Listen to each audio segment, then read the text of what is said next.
Bonjour à toutes, bonjour à tous, j'espère que vous allez bien. Bienvenue dans cette nouvelle vidéo d'avant-match. Nouveau match de Ligue 2, 15e journée entre l'AS Saint-Etienne et le Rodez Aveyron Football. Une journée qui n'est pas forcément comme les autres puisque c'est une des premières fois que ça arrive, même la première fois que ça arrive. Il n'y aura plus de matchs de Ligue 2 jusqu'à quasiment 2023. Les Verts qui reprendront donc dans le mois de décembre. Bien sûr, il y a cette Coupe du Monde. Et c'est donc le dernier match et il est très important puisque les Verts sont actuellement 19e du classement après ce très mauvais match contre le FC Metz perdu sur le score de 3-2. L'AS Saint-Etienne qui n'avait pas réussi à confirmer tout simplement son succès acquis à l'extérieur contre Amiens. Entre ces deux matchs, il y en avait eu un autre, un tour de Coupe de France où les Verts se sont fait lamentablement éliminer contre cette même équipe de Rodez qu'on rencontre samedi au tir au but. Les deux Stéphanois qui avaient raté leur penalty étaient Victor Lobry et Ibrahima Wadji, malgré un Mathieu Drière qui avait plutôt été bon et qui avait plongé de tous les côtés, à chaque fois du bon côté. Mais malheureusement, ça n'avait pas suffi puisqu'il avait arrêté un tir au but. Donc voilà pour ce match contre Rodez qui est donc très important. Saint-Etienne qui commence donc cette journée de Ligue 2 ce samedi à 15h. On a joué il n'y a pas si longtemps que ça puisque c'était lundi à 20h45. Des fois on a 4 jours de repos, des fois on a quasiment 7, 8, 10 jours même. Ça n'est pas du tout pareil au niveau de la récupération, mais c'est comme ça bien sûr. Il faut s'adapter, d'autant plus que c'est notre dernier match comme on a été éliminé de la Coupe de France et on ne pourra malheureusement pas affronter le club de Roche-Saint-Genest qui aurait pu rencontrer l'AS Saint-Etienne et qui va finalement recevoir Rodez. Alors que ça aurait pu être une fête pour la région stéphanoise. Malheureusement, ça ne sera pas le cas. Le match contre Rodez, on va donc en parler tout de suite. On va pouvoir revenir un peu sur ce qui s'était passé d'ailleurs il y a quelques semaines, quelques jours, ça fait maintenant quelques semaines, puisque c'était le même adversaire. Donc on va pouvoir avoir certaines bases et puis savoir peut-être comment mieux prendre cet adversaire. Donc je vous propose de commencer cet avant-match maintenant. C'est parti!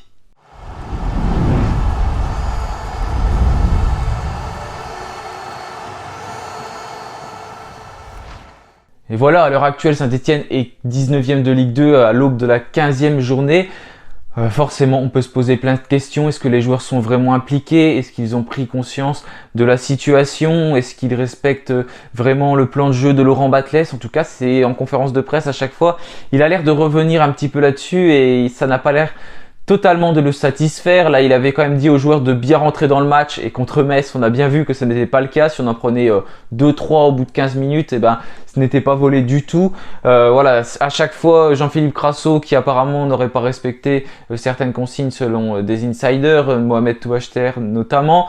Ah oui, pour revenir notamment sur Jean-Philippe Crasso, parce que ça avait fait beaucoup débat dans les commentaires, j'avais dit qu'il avait fait un bon match contre Metz. Mais en fait, c'était pas forcément un bon match dans le sens où il était très bon, ça a été mal interprété. Je veux dire que en fait, on a réussi à mettre en danger offensivement l'équipe de Metz. Il faut le dire, Saint-Etienne a eu des occasions, ce qui était moins le cas lors des derniers matchs. Et ça, c'est quand Jean-Philippe Crasso revient, bien sûr, qu'il y a eu ces occasions-là. Et on l'a vu techniquement quand même, il a éliminé des joueurs. C'est un joueur qui est au-dessus du lot en fait en Ligue 2, pas en Ligue 1, parce que ça on a pu le constater. Donc en fait, il a fait des différences surtout techniques, mais après c'est sûr qu'il ne s'est pas assez employé notamment dans ses courses pour mettre de l'intensité, en jouant avec ses partenaires. Là je suis d'accord que c'est un joueur qui n'a pas été assez impliqué contre le FC Metz, mais en fait c'est surtout sur ses facilités qu'il s'est reposé. Mais si on parle de son implication propre, c'est sûr que Jean-Philippe Crasso n'était pas présent, mais il a été bon parce que voilà, tout simplement, il a des qualités que d'autres joueurs n'ont pas en Ligue 2 et qui lui permettent de ne jamais quasiment faire de mauvais matchs parce qu'il va toujours réussir à s'en sortir et à éliminer des joueurs. Mais c'est sûr qu'on attend beaucoup plus de Jean-Philippe Crasso. Donc voilà, c'était juste pour faire cette petite parenthèse sur Jean-Philippe Crasso et pour parler des joueurs un peu qui n'ont pas forcément conscience de la situation. Jimmy Giraudon qui s'était exprimé lors du match contre Metz et qui avait un peu jeté la faute sur Namri, comme quoi sur le côté droit ça passait beaucoup. Mais ça, les joueurs étaient au courant, ils avaient fait des analyses vidéo et le pauvre Namri, il était tout seul sur son côté droit. Peut-être que si les joueurs seraient allés l'aider, ça aurait été mieux. Parce qu'on savait que l'équipe de Metz était très bonne sur les côtés, notamment sur le côté de Namri. Donc voilà, c'est la faute de tout le monde et c'est ces joueurs d'expérience comme Giraudon aussi qui auraient dû y aller parce que Namri c'est un jeune joueur, il apprend et c'est normal que c'est compliqué pour lui aussi. Bien sûr, ça n'excuse pas tout, mais Namri, je trouve qu'il a fait ce qu'il a pu et franchement, je lui en veux pas du tout sur ce match-là. Donc voilà, maintenant si on parle des absents du côté de Saint-Etienne, puisque Laurent Batles était en conférence de presse, on va faire comme d'habitude donc les absents. Thomas Monconduit, on le sait, il est blessé au mollet et il ne pourra pas revenir avant, donc après la Coupe du Monde, avant la reprise du championnat. Anthony Briançon, on a des incertitudes sur lui. Il a fait des exercices ce matin, je crois, et hier, parce que quand je tourne la vidéo, on n'est pas vendredi. Il a fait des exercices donc jeudi matin. Et on va voir du coup s'il va être dans le groupe. En tout cas, il y aurait de bonnes chances qu'il revienne. Et Antoine Gauthier, toujours touché au niveau du dos, qui donc ne devrait pas être dans le groupe du côté de Saint-Etienne. Donc voilà pour les absents, des retours certainement. Aymen Mouefek notamment qui donc pourra faire son retour dans le groupe, lui qui était malade. Donc ça c'est une bonne nouvelle pour nous. Donc en tout cas voilà, normalement c'est ces joueurs-là qui du côté de Saint-Etienne devraient être absents. Donc deux qui sont quasiment sûrs, c'est Thomas Monconduit et Antoine Gauthier, et potentiellement deux retours avec Anthony Briançon et également Aymen Mouefek. Donc voilà pour Saint-Etienne. Du côté de Rodez, comme d'habitude, c'est très difficile de trouver les absents. Au niveau des joueurs sous menace, il y en a 6 du côté de Saint-Etienne. Lenny Pintor, Ivan Masson, Léo Petro, Ibrahima Ouadji, Thomas Monconduit et enfin Jean-Philippe Crasso. Ce sont les 6 joueurs du côté de Saint-Etienne qui sont sous menace. Crasso, je rappelle qu'il est sous menace parce que il avait pris un match avec sursis. Donc s'il prend un carton jaune, il sera suspendu pour une des rencontres suivantes. Donc voilà pour tout ce qui concerne Saint-Etienne au niveau de l'aspect des avertissements. Je voulais juste faire un point sur Laurent Batles parce que c'est pareil, j'ai vu des informations comme quoi il pourrait être évincé en cas de défaite donc contre Rodez, en cas de mauvais résultat. C'est des informations qui ont circulé, c'est Gaël B42 qui les a relayées sur Twitter. Donc on va surveiller ça.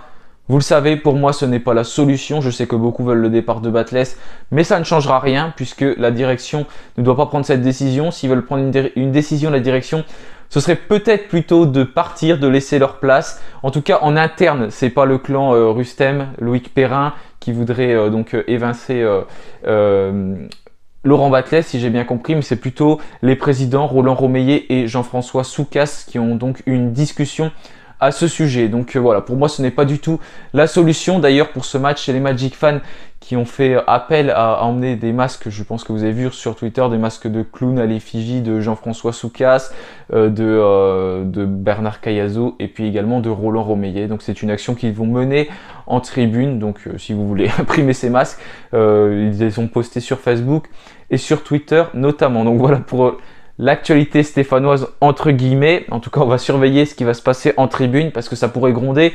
Avec ce qui s'est passé, j'aimerais vraiment voir ce qui va vraiment se passer dans les tribunes parce que quand on voit déjà les actions qui vont être menées durant le match, en cas de contre-performance de Saint-Etienne avant la trêve, ça pourrait vraiment beaucoup gronder dans les tribunes. J'espère que ça ne va pas dépasser les limites de la légalité parce que là, on serait vraiment un peu dans l'embarras avec encore moins 3 points qui pourraient sauter, mais franchement j'espère que les supporters ne vont pas faire ça parce que là c'est fini pour nous. Si on prend moins 3 points de pénalité, là franchement Saint-Etienne est sûr et certain de descendre en national, je pense, à l'issue de la saison. Donc il va falloir rester calme en tribune, même si je sais que ce n'est pas facile, mais malheureusement aller dans la violence ça n'aidera à rien du tout. Il faut réfléchir à des actions qui pourraient vraiment déclencher quelque chose chez les joueurs et du côté de la direction. Donc voilà pour cette actualité. Du côté de Rodez, donc je vais pas représenter cette équipe, j'avais déjà présenté lors du match de Coupe de France. Donc c'est une équipe qui nous a battus dernièrement.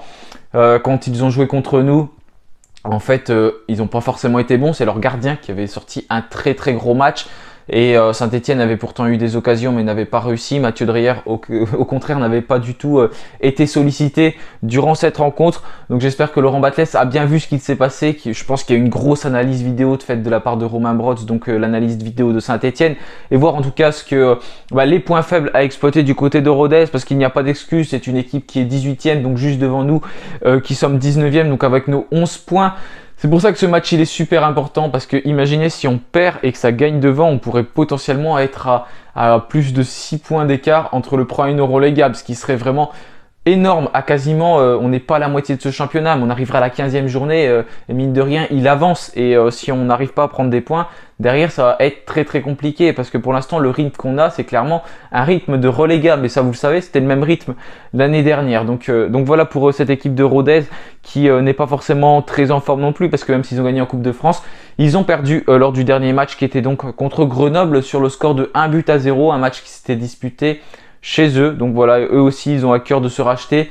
Mais on a Geoffroy Guichard, on est dans le chaudron, c'est à nous de faire le jeu et à nous de gagner ce match. Donc voilà, maintenant je vous mets rapidement aussi la forme de Saint-Etienne, 19e au classement. Malheureusement, ça vous le savez, très compliqué ce dernier match contre nous, contre Metz, puisqu'on n'a pas forcément vu grand chose, on a eu du mal, notamment en début de match où ça a été la catastrophe, où on s'est fait prendre de tous les côtés, c'est vraiment le cas de le dire, dans tous les compartiments du jeu, et sur les côtés, Metz qui a été beaucoup plus fort que nous, il faut le dire, il faut l'avouer, et on s'est un peu plus réveillé en fin de match. Malheureusement, ça n'a pas été extraordinaire, les joueurs qui comme d'habitude ont eu beaucoup de mal techniquement, beaucoup de mal à écarter sur les côtés. Vous le savez, nos pistons ne sont pas du tout en forme. Et voilà, Saint-Etienne qui va devoir se réveiller. Et c'est pour ça que je vais proposer de changer de dispositif. Parce que malheureusement, on l'a vu, ce dispositif de Laurent Batles, il ne fonctionne pas. Et j'avais déjà proposé il y a quelques temps, notamment un 4-4 de losange. Là, j'ai opté pour quelque chose de plus simple parce qu'il faut dire, les joueurs ne sont pas du tout dans leur assiette, ne sont pas en forme et pas capables de jouer avec un dispositif très compliqué. C'est pour ça que j'ai mis un 4-3-3. Très difficile de choisir des joueurs parce que quand on n'est pas en interne et qu'on ne voit pas ce qui se passe, c'est bien sûr compliqué. Je ne sais pas qui est vraiment impliqué dans le club, qui montre de belles choses. Donc c'est ma composition par rapport à ce que je vois. Au cage, Mathieu Dreyer, même si on a pris 3, ça ne va pas changer. Je ne pense pas que Étienne Green va reprendre sa place de titulaire. Il faut le dire, Étienne Green, comme je le voulais, en tout cas, il ne doit plus être titulaire. Il doit jouer avec la réserve, acquérir de l'expérience, plutôt pas acquérir de l'expérience, mais plutôt reprendre de la confiance. Voilà, c'est ce que j'attendrai plutôt d'Étienne Green. Donc j'espère que Mathieu Dreyer sera titulaire. En défense, du coup, 2 défenseurs centraux. Seydouso, pourquoi ne pas remettre Seydouso? C'est un joueur qui est bon, que j'aime bien. J'ai envie de voir Seydouso titulaire. J'espère qu'aussi il est de nouveau impliqué dans le club parce qu'on sait qu'il y a eu quelques problèmes avec Seydouso. Anthony Briançon à ses côtés, s'il est de retour, j'aimerais vraiment que Briançon soit de retour parce que c'est celui qui est un petit peu plus en forme dans cette défense de Saint-Etienne ces derniers temps. C'est le capitaine de Saint-Etienne. Voilà, je veux voir Anthony Briançon titulaire s'il est là. Sinon, à défaut, pourquoi pas remettre Bakayoko, même s'il a vécu un match très compliqué, mais on change de dispositif. Est-ce que ça pourrait le faire? On aura une charnière centrale très très jeune entre Seydouso et donc Abdoulaye Bakayoko. En tout cas, on va voir ce qui se passe. Sur les côtés, Namri à droite. Voilà, je pense pas qu'il faut l'enlever, tout ça parce qu'il a fait un mauvais match, mais comme je l'ai dit, il a été mis en difficulté. C'est pas parce qu'un joueur a fait un mauvais match comme ça qu'il faut l'enlever. C'est pas comme si ça poussait derrière sur le banc ou avec des autres joueurs. Il n'y a pas un qui est capable de remplacer Namri aujourd'hui. Côté gauche, Palencia, je sais qu'il joue à droite, Palencia.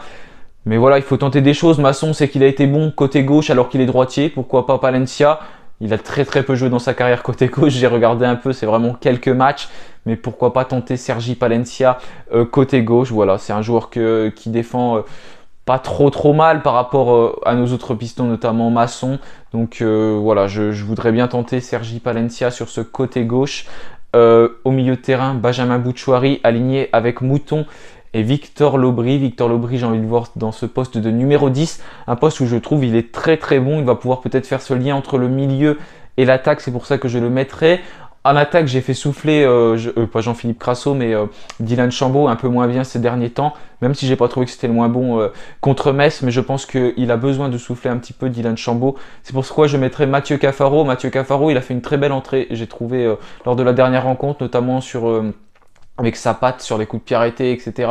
C'est un joueur qui a un très bon pied et qui pouvait mettre pas mal en danger la défense de Metz. Donc j'aimerais voir Mathieu Cafaro de titulaire sur cette rencontre. Ça fait un moment qu'on ne le voit plus trop, Mathieu Cafaro, donc je pense que c'est l'occasion pour lui tout simplement de montrer de quoi il est capable. Et de toute façon, il faut faire des changements. Donc Mathieu, je pense qu'il peut être titulaire, accompagné de Mathis Saban. Son entrée en jeu, elle a certes été compliquée, mais je ne vois pas trop qui mettre dans cette attaque parce que je n'ai pas envie de mettre Ibrahima Wadji et Jean-Philippe Crasso. Et même si ça a pas mal fonctionné, il faut le dire, contre Metz, mais je reste sur ce que j'ai dit. Donc je ne veux pas remettre Crasso et Wadji ensemble pour le moment. Et en attaque, enfin, Jean-Philippe Crasso, même si beaucoup ont été déçus de cette prestation.